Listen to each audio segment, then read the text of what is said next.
Bienvenue sur l'Entre-deux de Vivessence, un podcast pour ouvrir le champ des possibles. Pour plus d'informations me concernant, vous pouvez vous référer à la description ou en fin d'écoute. Je vous présente un épisode avec les exploratrices du subtil, des personnes dans un état de conscience différent, afin d'aller explorer certains sujets sous un autre angle. Ces informations sont bien sûr subjectives et n'ont pas caractère de vérité. À vous de voir ce que vous en ferez. Pour connaître les thèmes visités, vous pouvez vous référer à la description. Belle écoute.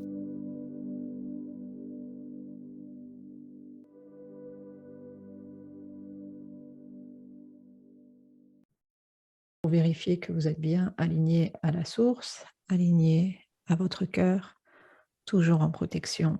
Et si nettoyage doit être fait, qu'un nettoyage soit fait, c'est OK pour toutes les deux? Sandra aussi? Oui. OK, je vais vous poser une question par rapport à l'écriture, par rapport à l'alphabet. Est-ce que l'alphabet est trafiqué? Qu'est-ce que vous recevez comme information, oui ou non?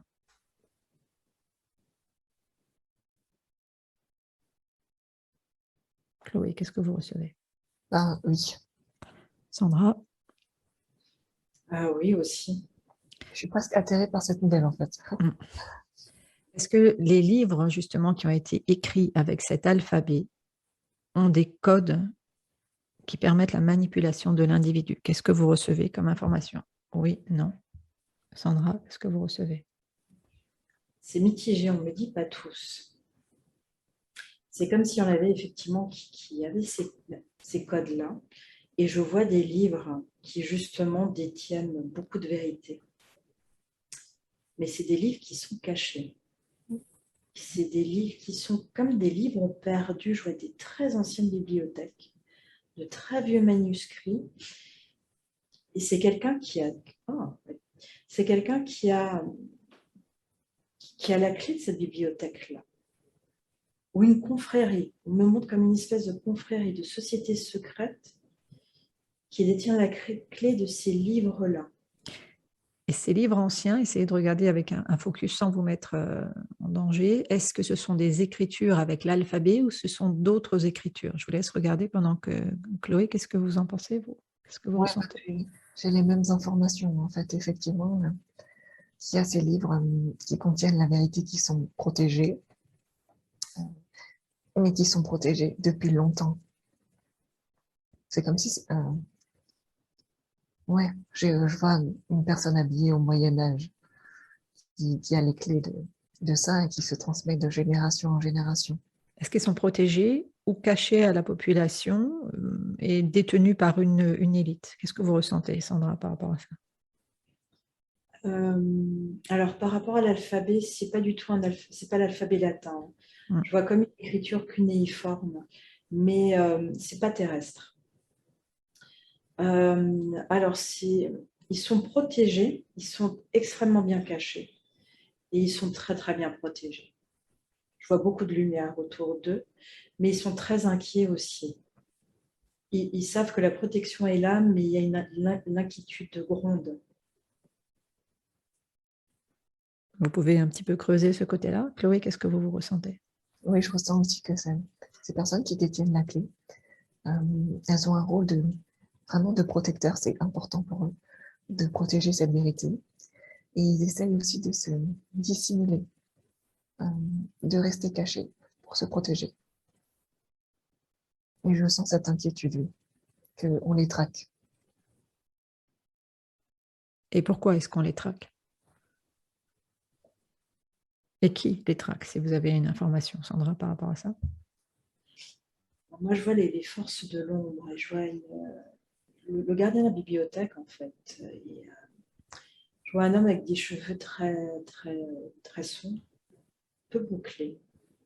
Il a, c'est comme une robe de bure, mais c'est actuel. C'est pas quelqu'un du passé. Je vois son profil et il sent qu'il y a une inquiétude. Il sent que quelqu'un vient. Et on me dit qu'il doit beaucoup, beaucoup se méfier de cette personne qui a intégré apparemment cette confrérie et qui demande accès à. Et lui, il sent qu'il y a quelque chose, que cette personne et que cette demande qui vient de l'extérieur n'est pas bonne. C'est quelqu'un de très intelligent, le gardien de bibliothèque, très, très sage et très clairvoyant. Et il sent qu'il doit bloquer l'accès. Mais quelqu'un essaye. Je pense que quelqu'un tout de suite a déjà accédé à cette confrérie, au groupe, et c'est quelqu'un de l'ombre. Mais le gardien de la bibliothèque le ressent. Vous pouvez regarder. Oui, allez-y, Sandra. Il se méfie, il ne veut pas le laisser rentrer, mais je sens comme il y a de la pression sur ses épaules. Et on me dit qu'au sein de cette confrérie, il doit faire attention sur cette nouvelle personne ou la nouvelle demande qui va arriver, de rentrer dans cette confrérie. On me dit que le danger les guette. Vous pouvez aussi regarder s'il y a une aide qui peut être apportée par rapport à ça. Je vous laisse regarder. Et de votre côté, Chloé, qu'est-ce que vous ressentez par rapport à tout ça? Je la vois en fait, l'aide du côté de cette bibliothèque qui doit être protégée, etc.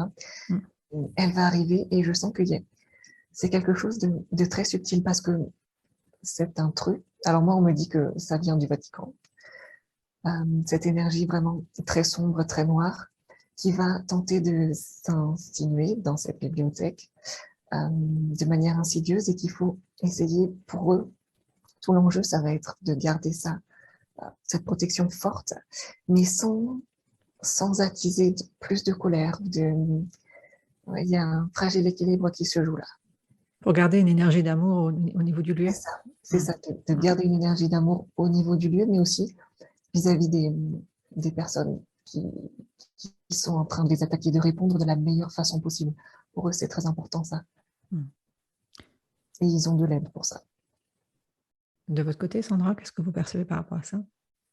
Je vois effectivement de l'aide. Hein. C'est un être bleu avec des cheveux très blancs. Il est là, il est au-dessus, il protège en fait ce gardien des livres. Par contre, on me dit que l'attaque vient des grosses sociétés. Moi, j'ai Bill Gates qui vient. J'ai le nom de Bill Gates, de toutes ces grosses sociétés. Et on me dit que c'est eux qui veulent infiltrer. Pour avoir, ils veulent infiltrer la source, ils veulent infiltrer ce type de savoir pour le manipuler, pour l'utiliser. Parce que oui, pardon. Parce que si tout cela a été découvert, cela mettrait en lumière que toute l'histoire et tout ce qui a été l'histoire ou la géographie, que tout est faux. Qu'est-ce que vous ressentez par rapport à ça? Que le monde dans lequel nous vivons n'est pas forcément le monde que nous percevons. Et que la vérité, en fait, qui est cachée dans ces livres-là est une vérité absolue qu'aujourd'hui l'humanité n'est pas encore prête à accepter. Ouais. Ces forces de l'ombre veulent détruire en fait cette vérité justement pour garder cette fréquence vibratoire au niveau de la Terre et vraiment la faire descendre. Mais je sens aussi qu'ils ont besoin de ce savoir-là pour pouvoir l'utiliser, le manipuler, aller au-delà. C'est comme s'il y avait énormément de connaissances extraterrestres qui mènent en fait à des niveaux supérieurs de puissance et des niveaux technologiques absolument énormes qui aujourd'hui nous dépassent. Mais en ayant accès, tout peut s'accélérer. Et là, je vois un monde parallèle, complètement apocalyptique, si les forces de l'ombre arrivent à utiliser ce savoir-là. On me montre en fait un niveau de technologie extrêmement élevé, mais utilisé pour l'apocalypse et la destruction de l'humanité. Chloé, de votre côté, qu'est-ce que vous percevez? Alors, j'ai aussi l'information que si l'ombre arrivait à avoir la main sur ce livre, il détruirait ce savoir. Après, je ne suis pas certaine qu'ils arriveraient. J'ai cette notion de cryptage Hmm. et que même si l'ombre arrivait à mettre la main là-dessus, ils n'arriveraient pas forcément à décrypter tout ce savoir. Moi, on me dit que les forces de l'ombre sont aidées, en fait. Elles sont, quand Chloé venait de parler de cryptage, j'ai eu l'information que dans cette confrérie-là, une personne détient justement les clés du cryptage et elle est prête, en fait, à donner ces clés-là aux forces de l'ombre. Et on me dit que c'est un danger absolument incroyable si effectivement le cryptage arrivait aux mains des forces de l'ombre. Mais il y a quelqu'un qui est dans cette confrérie-là et qui est prête en fait à basculer. Il a donné tous les secrets. Et on me dit que c'est imminent. Je n'ai pas forcément de notion de temps, mais on me dit que ça arrive.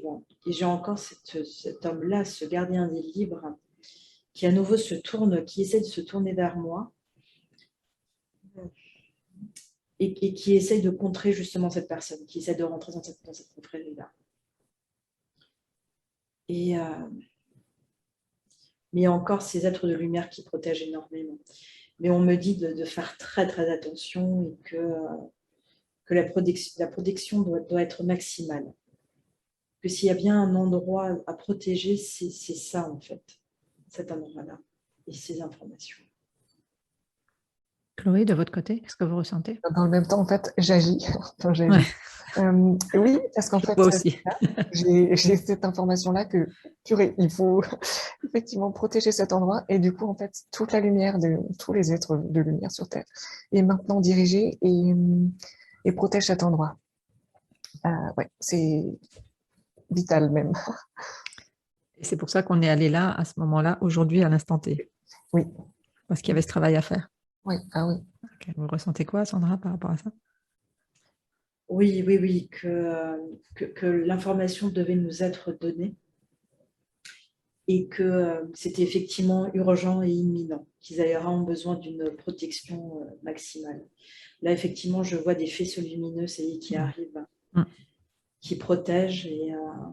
Alors, le gardien des livres est encore très inquiet, mais je sens qu'il y a un peu plus de légèreté. Et je sens ces forces de l'ombre qui commencent un petit peu à faiblir. Et on me dit que la confrérie est au courant, qu'elle a eu l'information. Et vous remettez en fait le travail dans les mains d'être évolué en demandant cette aide intérieure.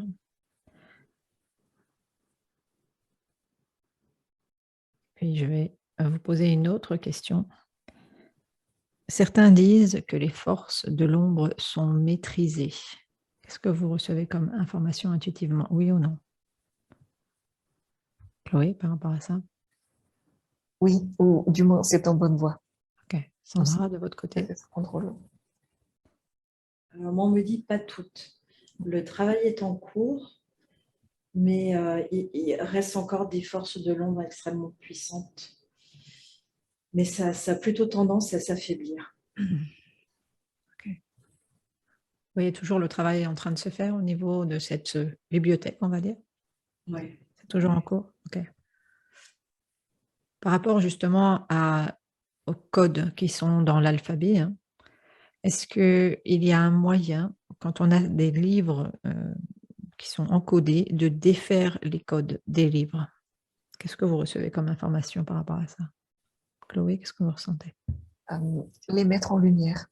Hum. J'ai cette visualisation d'un livre qui serait peut-être encodé, encrypté, etc. Et simplement de poser l'intention de mettre ça en lumière, ça permettrait de désactiver en fait ces codes incrustés. Qu'est-ce que vous recevez, Sandra, vous, par rapport à ça? Alors, moi, on me montre des gens. On me dit que ce sont des gens qui ont la clé, justement. Et c'est eux qui vont désactiver, justement, ces codes-là pour les mettre en lumière. Et c'est des gens qui sont à la source. Est-ce qu'ils peuvent déjà le faire ou est-ce qu'il y a une aide à apporter? Qu'est-ce que vous ressentez, vous, Chloé, par rapport à ça? Ils sont déjà en train de le faire. Et ils bénéficient de toute l'aide dont ils ont besoin. De votre côté, Sandra? Oui, le travail est déjà en cours. Je les vois dans la bibliothèque. Et au-delà justement des livres de la bibliothèque, de tous les livres qui sont édités, j'ai envie de dire, au niveau mondial et qui ont des codes malveillants, est-ce que là aussi le travail se fait ou se fera? Qu'est-ce que vous recevez par rapport à ça? Chloé, de votre côté? Et ça va se faire. Ça va se faire tout doucement. Mais progressivement, effectivement, ces codes vont sauter. De votre côté, Sandra? Alors moi, on m'a montré un livre rouge, c'est le Vidal, l'encyclopédie de médecine. Et on me dit que c'est celui-ci qu'il faut complètement casser. Et qu'à partir de là,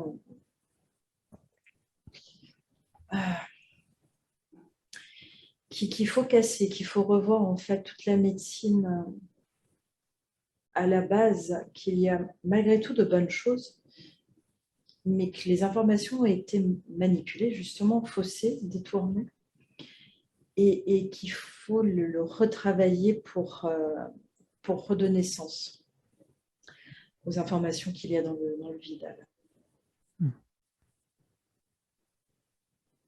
Chloé, vous avez quelque chose à rajouter par rapport à ça? Oui, par rapport à... Mais il y a beaucoup de gens qui sont conscients que cette médecine-là fonctionne de manière erronée ou que il y a des choses qui sont à garder absolument et d'autres effectivement erronées qui fonctionnent plus. Et ces gens sont déjà en train d'œuvrer. Et ça va dans le futur prendre de plus en plus d'ampleur. Et on va effectivement revoir tout ce système médical et en créer plus d'énergie sacrée, plus de revenir à d'anciennes traditions et incorporer l'énergie. Okay, Sandra, vous voulez rajouter quelque chose sur ce sujet-là? Oui, je vois effectivement tout ce qui est chamanisme qui va vraiment prendre le dessus. Je vois des personnes qui sont en plein rituel et je vois leur plexus solaire qui se développe d'une lumière tellement douce et enveloppante. Ce sont des petits soleils qui tournent et on me dit que beaucoup de gens vont s'ouvrir à ça, qui vont un petit peu laisser la médecine traditionnelle et puis même des professionnels de médecine traditionnelle vont se tourner vers ce genre de pratique. Aller vraiment à l'essence avoir une vision holistique en fait de l'être et de la médecine. De votre côté, Chloé, vous voulez rajouter quelque chose par rapport à ça? Non, c'est exactement ça. C'est replacer l'humain au cœur. Ouais.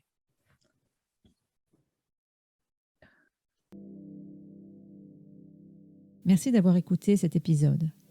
Pour plus d'informations me concernant, vous pouvez aller visiter mon site www.vivessence.fr. N'hésitez pas à partager, me laisser vos commentaires et je vous retrouve tout bientôt pour un nouvel épisode.